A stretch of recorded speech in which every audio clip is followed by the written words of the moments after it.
What's up guys? Welcome to my vlog. This is Kurt Adrian TV. Ang lamig. 7:20 na dito sa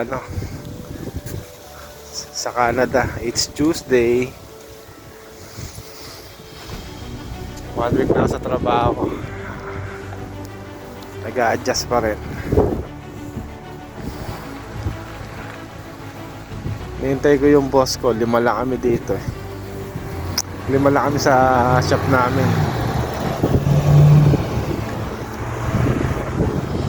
5 lang kami sa shop namin. Pagdating ng kapatid ko 6 na kami. Bali 3 Pilipino kami doon. Siguro si boss. Nag-a-adjust pa rin ako sa trabaho kasi multi-brand yung shop namin sa Saudi. GM lang yung ginagawa namin, GM Chevrolet.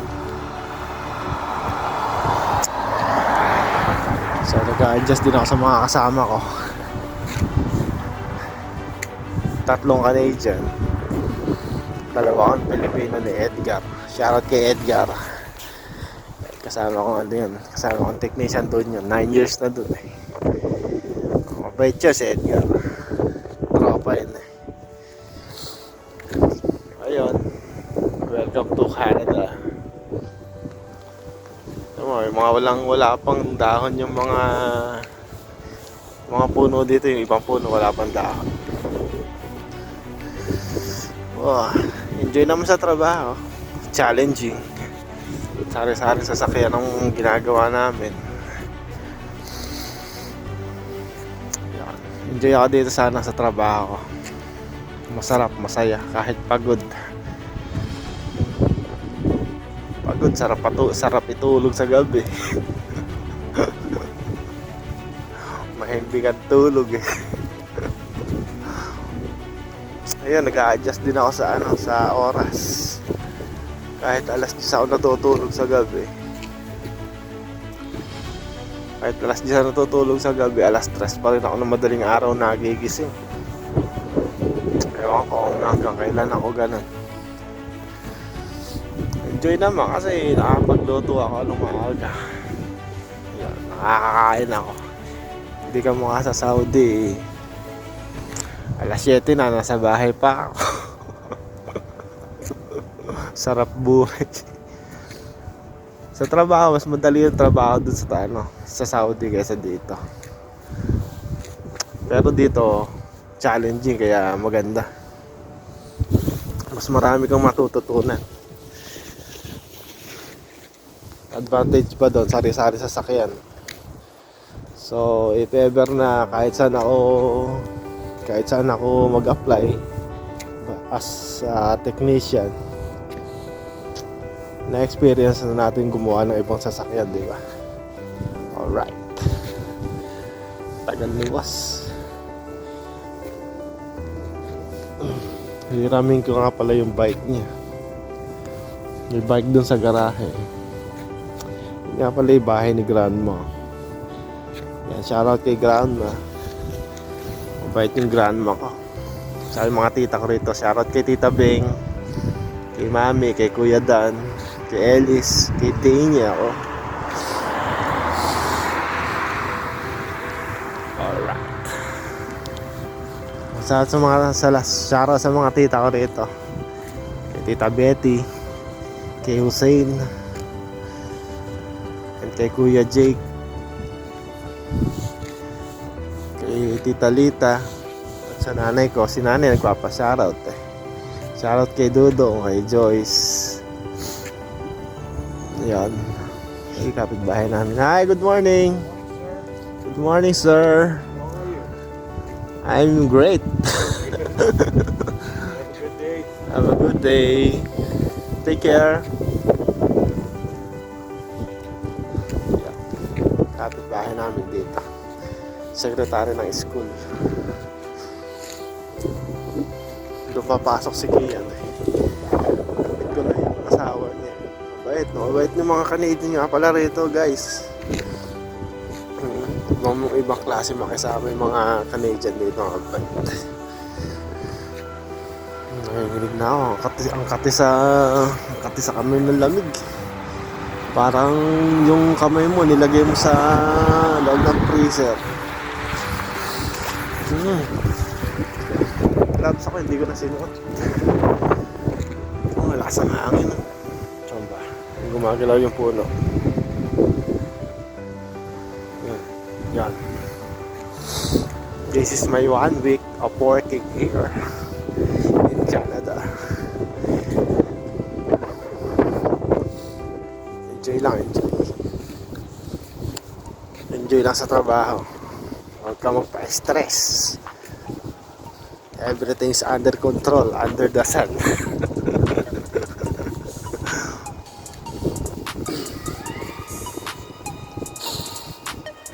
Sarap dito, isang linggong trabaho, tapos pagdating ng weekend, mag-iisip ka na kung saan ka gagala.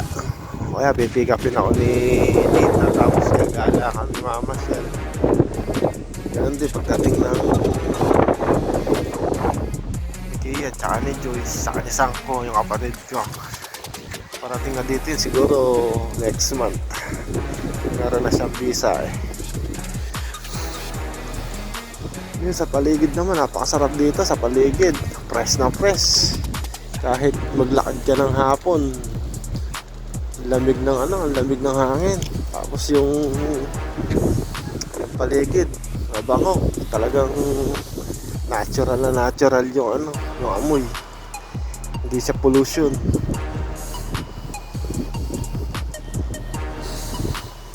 Kaso, sobrang lamig, kailangan naka-jacket yung makapal yan. Outfit check. Dapat naka-outfit check ka lagi. Hindi, maninigas ka dito.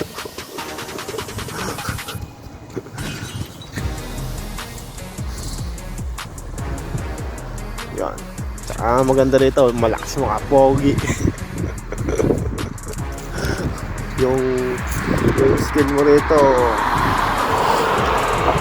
maganda kasi hindi na oily skin. Para kang nasa freezer laging fresh.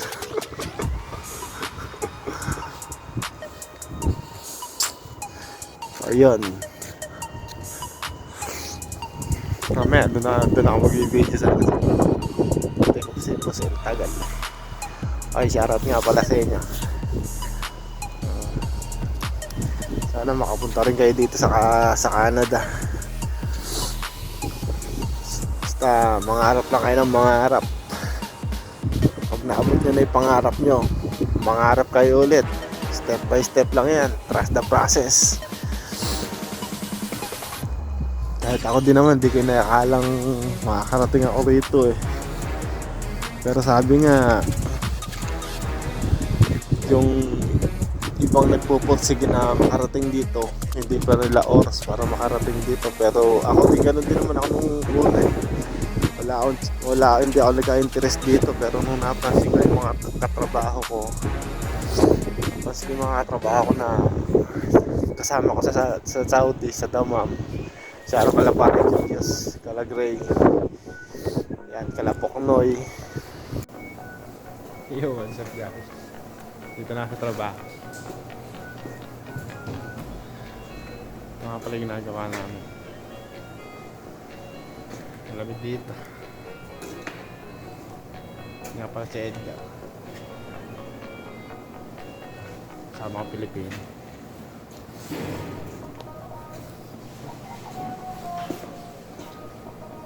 Yan yung ginagawa namin. Yan yung shop namin. Diba? Sari-sari.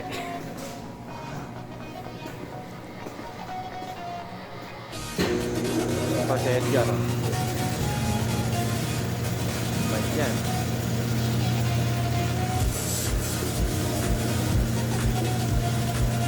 Si Edgar.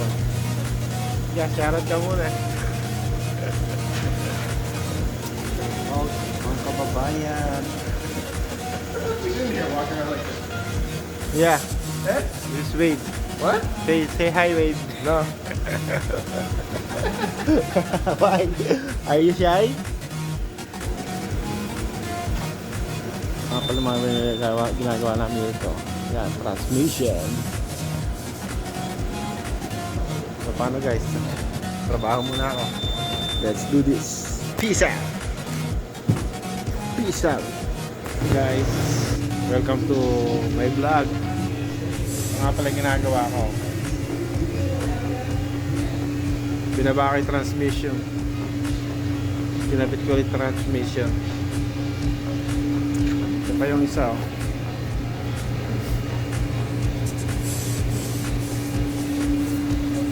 Ano naman yan? Puro kalawang yung brake shoe. Ayun, oh, puro kalawang. Boss.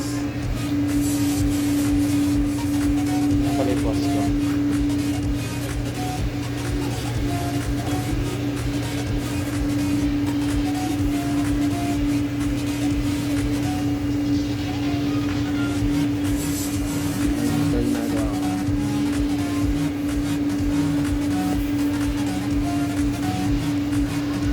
Lang. Daming ano rito, dami namin ginagawa dito. Kaya may nilolotong makina doon. May nilolotong transmission. Ayan lang, yun lang yung shop namin, no? Maliit lang to. Maliit lang. Siguro mga 5 liter. 5 liter, tapos 5 rin kami. Pero maraming pumapasok dito. Maraming pumapasok. Parating pa yung kapatid ko. Paano, ganun na lang. Dito na lang tayo. Walang forever. Yeah. Ladies and gentlemen, I am Mr. Had to give a damn if